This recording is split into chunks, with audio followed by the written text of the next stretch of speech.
চশমা অর্ডার করলাম, বাট ওটা আমি যা দেখিয়ে দেয় সেটা দেয়নি, অন্যান্যগুলো দিয়ে গেছে। চশমা অর্ডার করেছিলাম যেখানে 3টে কালারের চশমা ছিল, বাট ব্ল্যাক কালারের একটা ছিল না। তো আমি মেন আমার ব্ল্যাকটাই দরকার, তো ব্ল্যাক ছাড়া যিনি দিয়ে গেছিলো তার জন্য আমি এটা রিপ্লেস করলাম ফার্স্টে। তো সেটা যখন হলো না, রিপ্লেস করে আবার নতুন এনেছিলাম, বাট ওটাও কোনো কাজের ছিল না। তাই লাস্ট অবধি আমি আবার অন্য জায়গার থেকে একটা অর্ডার করলাম, বাট এটা একদমই ফালতু পুরো, এটা আমার একদমই চাই না। ফ্রেমই পুরো পাল্টে দিয়ে গেছে। ওগুলো তো ফ্রেমটা ঠিক ছিল, লেন্সের কালারটার জন্য আমি রিফান্ড করেছিলাম, বাট এটা তো পুরো ফ্রেমই আলাদা। স্ক্যাম হচ্ছে রীতিমতো। এখন ফ্লিপকার্টে যাচ্ছি, তোমরা দেখতেই পাচ্ছ। ফ্লিপকার্টে গেলাম, আমি মাই অ্যাকাউন্টসে গেলাম, এখানে অর্ডারসে আমি ক্লিক করে তোমাদের দেখাচ্ছি।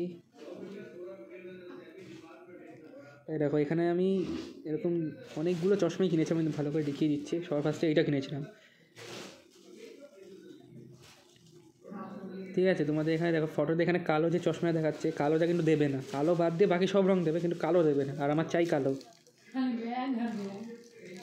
ঠিক আছে। তো সবার ফার্স্টে ওটা আমি দেখলাম, ওটা রিপ্লেস করে আমি আবার অর্ডার করেছিলাম সেম জিনিস।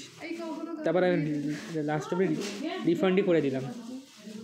তারপরে এরকম একটা জুতো আমি কিনেছিলাম, এটা ভিডিও এখনও আসেনি, বাট চলে আসবে। এটাও আমি রিফান্ড করে দিয়েছি, ভালো না, একদম বাজে কোয়ালিটি। তারপরে আজকে এটা দিলাম, এটা এই দেখো, এটাও রিফান্ড করেছি, আজকে দিয়ে গেছে। এই দেখো, এখন রিফান্ড করেছি, এখন পিক আপ হয়নি এখনও। এখানে দেখতেই পাচ্ছ, এটা ব্ল্যাক কালার দেখাচ্ছে, কিন্তু ব্ল্যাক দেবে না, এত সুন্দর মোটেও দেবে না, দিয়ে দেবে ওই ফালতু এরকম একটা। এই যে তোমরা যদি চশমা এরকম সানগ্লাস কিছু কেনো, তাহলে অনলাইন থেকে কিনো না, অফলাইন থেকে অবশ্যই কিনবে। ফ্রেমটা তোমরা দেখলে, ওই ফ্রেমই আমি আসলে কিনিনি, আমি কিনেছিলাম অন্য একটা ফ্রেম, বাট দিয়ে গেছে এটা। এই দেখো, এই ফ্রেমটাই আমি কিনিনি, মানে দেখাচ্ছে এক জিনিস, দিয়ে যাচ্ছে অনেক জিনিস, পুরো বড় স্ক্যাম হচ্ছে এখানে।